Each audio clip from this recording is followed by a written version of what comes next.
সম্মানিত সুধী, আসসালামু আলাইকুম।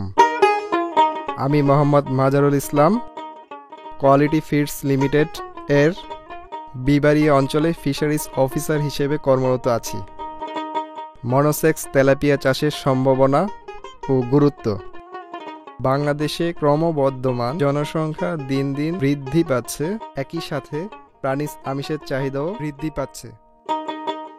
এই অতিরিক্ত জনগোষ্ঠীর প্রাণী আমিষের চাহিদার বিরাট অংশ আসে মাছ থেকে। এই জন্য মনোসেক্স তেলাপিয়া অত্যন্ত গুরুত্বপূর্ণ। এই মাছটি খেতে সুস্বাদু হওয়ায় এর বাজার মূল্য অনেক বেশি। এই মাছটি অধিক উৎপাদনশীল বলে চাষে অধিক লাভবান। রোগ প্রতিরোধ ক্ষমতা বেশি, দ্রুত বর্ধনশীল বিধায় বছরে কয়েকবার চাষ করা যায়। মনোসেক্স তেলাপিয়া চাষের মাটি ও পানির ভৌত রাসায়নিক গুণাবলী। মাটির ধরন দোআঁশ, বেলে দোআঁশ, এঁটেল দোআঁশ এবং মাটির পিএইচ 5.5 থেকে 6.5। পানির পিএইচ 7.5 থেকে 8.5। পানিতে দ্রবীভূত অক্সিজেনের পরিমাণ 5 থেকে 7 ppm। তাপমাত্রা 28 ডিগ্রি সেন্টিগ্রেড থেকে 32 ডিগ্রি সেন্টিগ্রেড। অ্যালকালিনিটি 100 থেকে 116 মিলিগ্রাম পার লিটার এবং পানির স্বচ্ছতা 25 থেকে 30 সেন্টিমিটার। তেলাপিয়া চাষের চাষ পদ্ধতি। বর্তমানে বাংলাদেশে তেলাপিয়া চাষ বিভিন্ন পদ্ধতিতে হয়ে থাকে, যেমন একক চাষ, মিশ্র চাষ, সমন্বিত চাষ, খাঁচায় চাষ। খাঁচায় চাষ সাধারণত আমাদের দেশে চাঁদপুর এলাকায় হয়ে থাকে। পুকুর নির্বাচন। সাধারণত এমন জায়গায় পুকুর নির্বাচন করতে হবে কোলাহলমুক্ত, দূষণমুক্ত, বন্যামুক্ত এবং সূর্যালোক পড়ে এমন জায়গায় পুকুর নির্বাচন করতে হবে। এবার পুকুর প্রস্তুতকরণ। প্রথমে পুকুরের পানি সেচে সম্পূর্ণ শুকাতে হবে। পুকুর শুকানোর পর পুকুরে অবাঞ্ছিত কানি, আগাছা এগুলো পরিষ্কার করতে হবে এবং পার মেরামত করতে হবে। এরপর সূর্যালোকে সম্পূর্ণ শুকিয়ে তারপর পানি প্রবেশ করাতে হবে।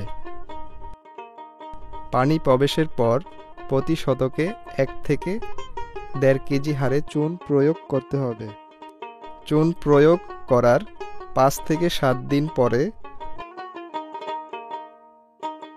প্রয়োজন মতো কিছু জৈব ও অজৈব সার প্রয়োগ করতে হবে এবং সার প্রয়োগের 5 থেকে 7 দিনের মধ্যে যখন পুকুরের পানি হালকা সবুজ রং ধারণ করবে তখন পানির বিষাক্ততা পরীক্ষা করে সেই পুকুরে পোনা মাছ অবমুক্ত করা হবে।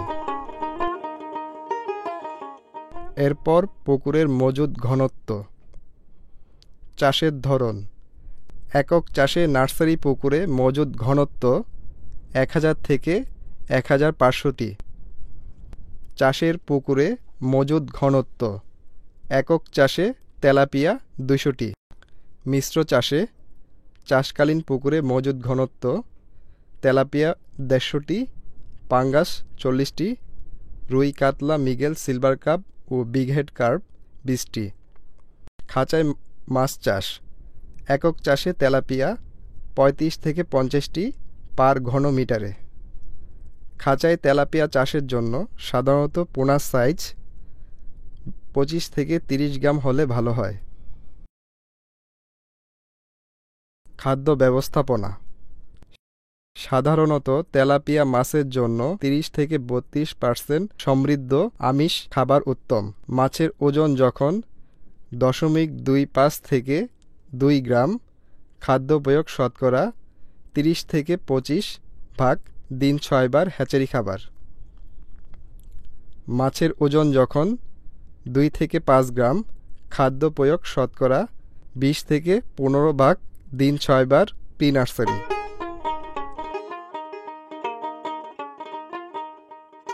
মাছের ওজন যখন 5 থেকে 15 গ্রাম, খাদ্য প্রয়োগ শতকরা 12 থেকে 10 ভাগ, দিন 4 বার, নার্সারি 1।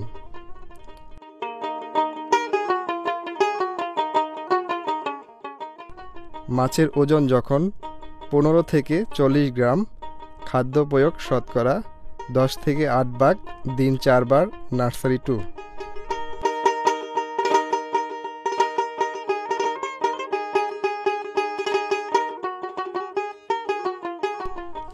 মাছের ওজন যখন 40 থেকে 100 গ্রাম, খাদ্য প্রয়োগ শতকরা 8 থেকে 6 ভাগ, দিন 4 বার, স্টার্টার।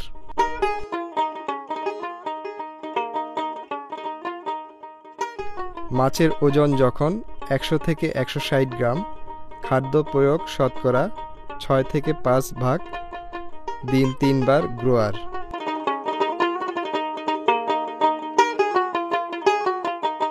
মাছের ওজন যখন 160 থেকে 250 গ্রাম, খাদ্য প্রয়োগ শতকরা 4 থেকে 2 ভাগ, দিন 3 বার, ফিনিশার। আজ আমি এবং আমার সাথে একজন মনোসেক্স তেলাপিয়া সফল খামারি জনাব বাবুল ভাই, তার কাছ থেকে চাষ সম্পর্কে বিস্তারিত শুনব। আসসালামু আলাইকুম বাবুল ভাই, কেমন আছেন? বাবুল ভাই, আপনি এই যে পুকুরে চারিদিকে নেট দিয়েছেন, অনেক সুন্দর করে জৈব নিরাপত্তা ব্যবস্থা করেছেন, কেমন করে করলেন আমাদের বলবেন? আসলে মাছ পুকুরে দেওয়ার আগে আপনি প্রথম হলো পোনাগুলাকে আপনি রক্ষা করার জন্য, আপনি মনে করেন সাপ ব্যাঙ এগুলোতে রক্ষা করার জন্য আমি চারিদিকে আপনি নেট দ্বারা আপনার আবদ্ধ করেছি, যাতে কোনো সাপ ব্যাঙ ঢুকতে না পারে। আপনি এর পরও পুকুরের পার অনেক সুন্দর করেছেন, এটা আপনি কিভাবে করলেন? পুকুরটা আপনি যখন মাটিটা কাটাই তখনই আপনি পুকুরের পাড়টা আমি একটু সুন্দর করে উঁচু করে আমি করেছি।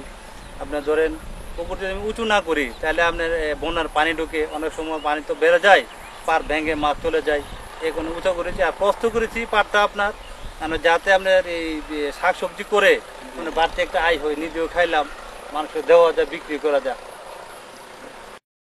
আচ্ছা বাবুল ভাই, আপনি কিভাবে এই যে ফিড মাছকে দেন, এই ফিডের ব্যবস্থাপনা আপনি কিভাবে করেন?